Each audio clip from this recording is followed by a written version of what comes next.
이낙연 대표가 이 취임 직후에 직접 임명한 젊은 최고위원인데요.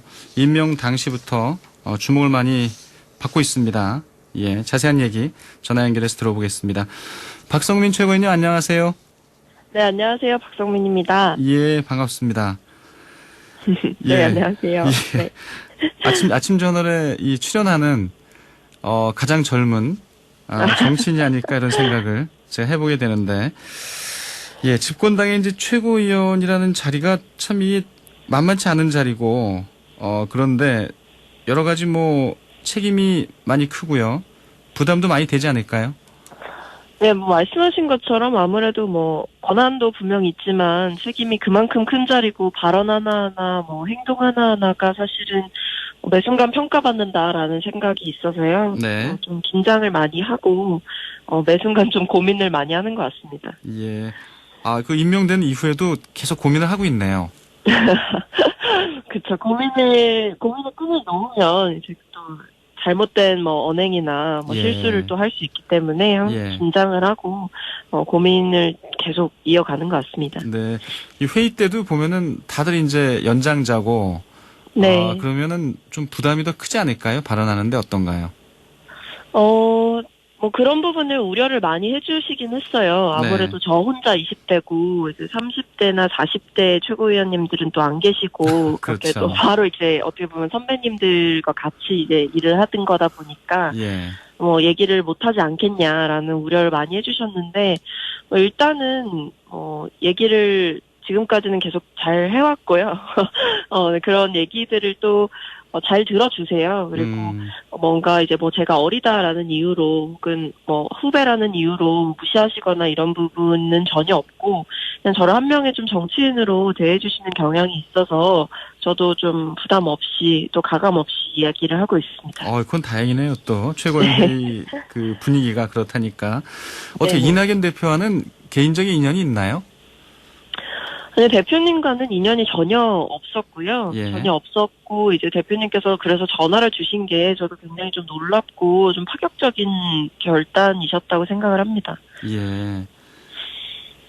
최고위원직을 그래도 이 수락한 또 이유는 있을 것 같은데요.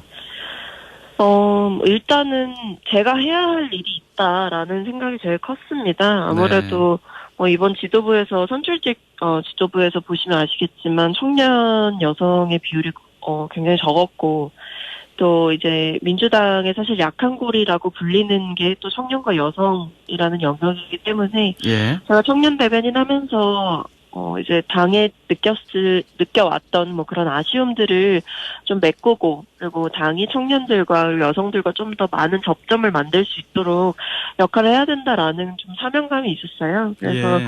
저도 이제 뭐 부담스럽고 좀 어떻게 보면 어려운 자리이기도 하지만 그래도 뭐 제 개인의 편안함을 생각하기보다는 해야 할 일이 있다라고 판단을 했기 때문에 수락을 했습니다. 네. 민주당에는 2018년 6월에 입당을 했더라고요. 네네. 예. 뭐 정당이 이제 여러 정당들이 있는데 민주당에 입당해야 되겠다 이렇게 생각한 특별한 이유가 있을까요?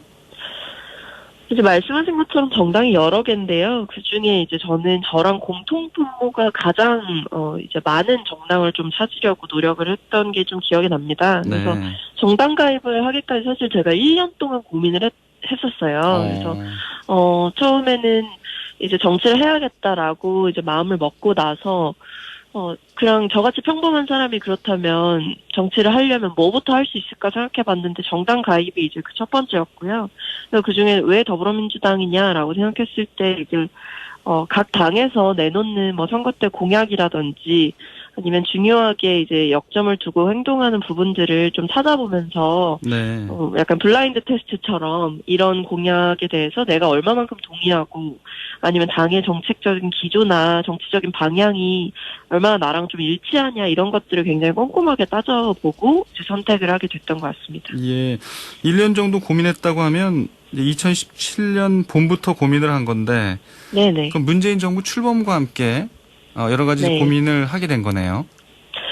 그쵸. 아무래도 그 전에 제가 이제 대학교 2학년 가을, 겨울쯤에, 정유라 입시 비리 뭐 이런 일들이 터지기 시작했고요. 예. 그러다 보니까 정치에 대해서 좀 무관심했던 모습을 좀 돌아보는 계기는 있었습니다. 그러고 나서 정치를 좀 해야겠다. 세상을 바꾸는 능동적인 수단으로서의 정치가 좀 필요하다라는 생각을 하게 됐고, 그러다 보니 그 시기가 말씀하신 것처럼 한 2017년 봄부터 좀 차분하게 고민을 좀 했던 것 같습니다. 근데 어떤가요? 민주당 입당하고 나니까 또 다른 시각에서 바라보게 될 네. 거고, 예, 네네. 기대했던 부분들이 많이 충족되던가요?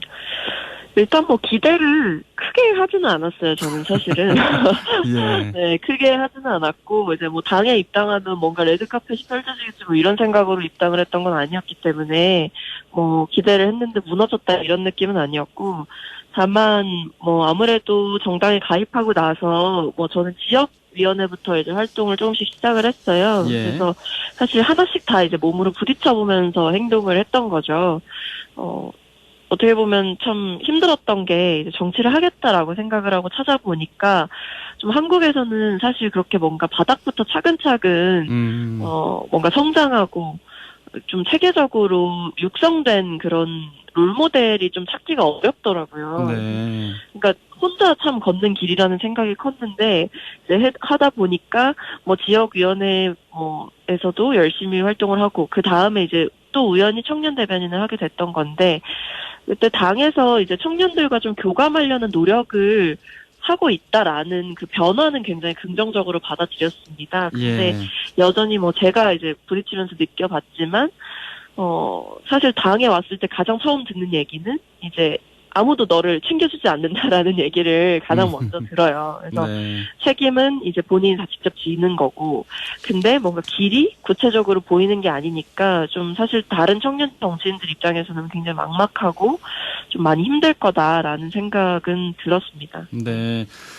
지금 뭐 정치권이 여와 야를 가리지 않고 다들 네. 얘기 많이 하죠. 2030 이 청년들의 민심이 심상치 않다. 네네. 그 어떤가요? 그 젊은이들이 바라보는 어떤 민주당에 대한 시각. 예.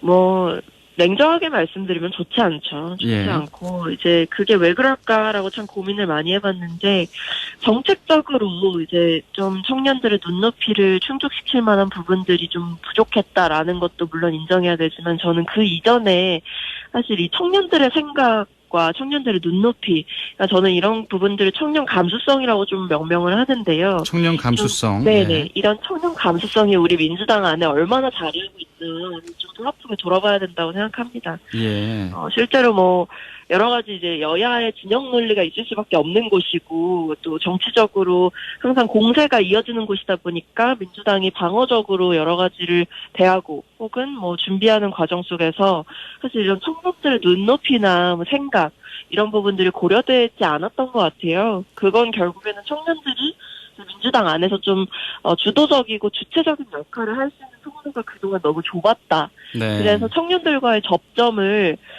많이 만들어내지 못했다라는 게 좀 한계였던 것 같고 이제 그러면 제가 최고위원이 됐고 또 여러 당의 청년들이 또 많이 있습니다. 그렇기 때문에 이런 연결 지점을 계속해서 뚫어내는 역할을 좀 해야 된다라는 생각까지 하게 되는 거죠. 네.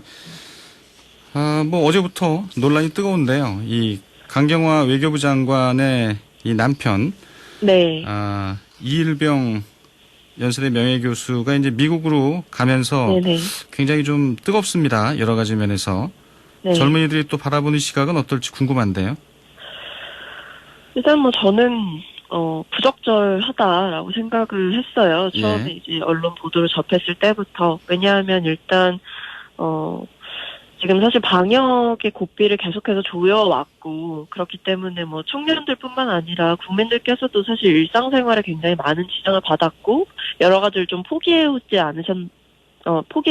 때문에 예. 네, 그래서 이제 아무래도 또 외교부 장관께서도 방역 부분에 있어 여러 가지 신경을 또 써오셨는데 이분의 배우자께서 이렇게 뭔가 어떻게 보면 좀 공동체 의식과 조금 동떨어진 모습을 보여주시는 게 예. 아쉽죠.